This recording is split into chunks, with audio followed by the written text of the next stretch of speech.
Hi, thank you for clicking on the integration portion of our poster.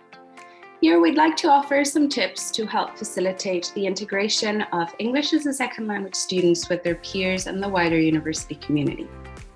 This can be done by explaining expected behaviours that may be known to local students but ignored by some of our international students, and by identifying when students are struggling and offering available supports. So let's start with integration in the classroom. A basic tip is to set very clear expectations. Say and write these down in simple, clear, and detailed language. For example, submit assignment digitally by the deadline is not very clear. A better instruction would be submit the leadership assignment on eClass under topic 3 before Monday, April 25th at 11:59 p.m. Word documents and PDFs are okay. Pictures taken with your phone are not acceptable. Encourage students to speak to their classmates. Have them share a cultural experience related to the topic you're teaching. Now, group work can be challenging for both international and domestic students. I'd like to suggest that as an instructor, you make the groups, so international students are not left out. You can use pick or wheel tools, the random team generator, assigning a different gender to international students and another one to domestic students. Select balanced gender distribution and the number of groups you want, and all groups will have a combination of different perspectives and voices. Here, again, providing very clear instructions for group work is essential. Some students are not used to collaborating in groups or sharing their work, and although some instructions may seem redundant for local students, they will really help some ESL or international students.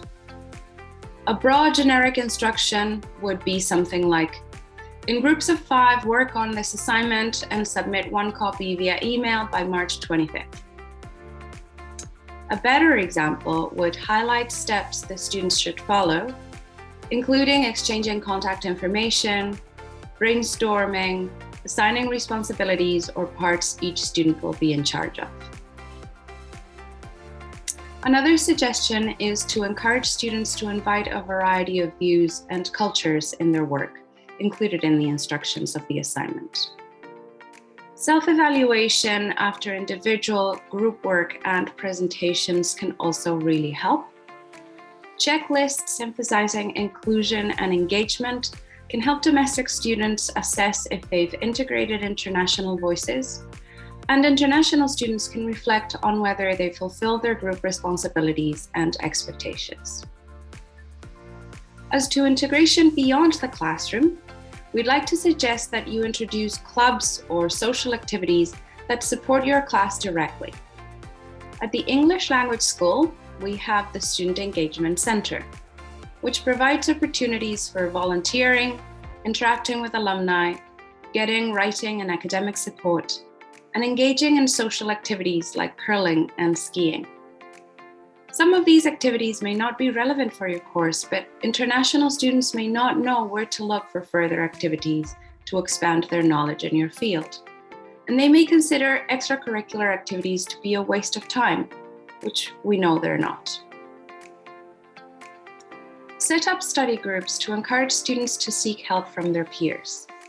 Asking for or helping other students may be something some international students have been discouraged from doing in the past, and we know what a crucial role it can have on their academic performance.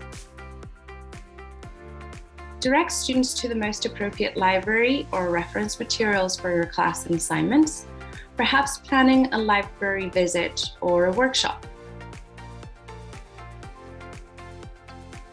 Now, for students who need support, it's hard to identify struggling students when you have dozens or even a couple hundred of them.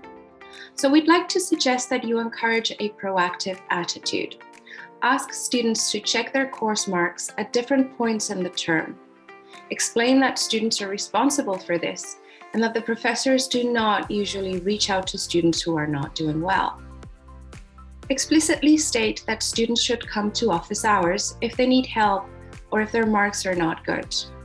Explicitly state that students who ask questions and ask for help are good students, not bad ones, and that the professor will not be annoyed by their questions, but do what they can to support them to succeed. This can be stated more than once at the beginning of the semester and again, perhaps before midterms and exams. Once students who are struggling have been identified, you can encourage them to use the great variety of university services available to them. The Centre for Writers is available to all students, but especially useful for those whose first language isn't English. Student Service Centre provides information and access to services to support the academic, financial, mental, and physical well-being of all our students. The Academic Success Centre helps students who are struggling academically and helps them make a plan to improve and get back on track. Unwind Your Mind offers many suggestions to help students balance their responsibilities with time for themselves and has tools to relax and take care of themselves. International Student Services is, of course, the best place where international students can get guidance and support to help them adjust to living in Canada. You can include university services on the course outline and link them to your e-class so students can find them easily. Explicitly refer to university services in future classes or to students who may need them. We hope you'll be able to use some of the tips we've suggested in your class and that they'll help international and English as a second language students integrate within their group of peers and in their wider university community. Thank you for your time and interest. Goodbye.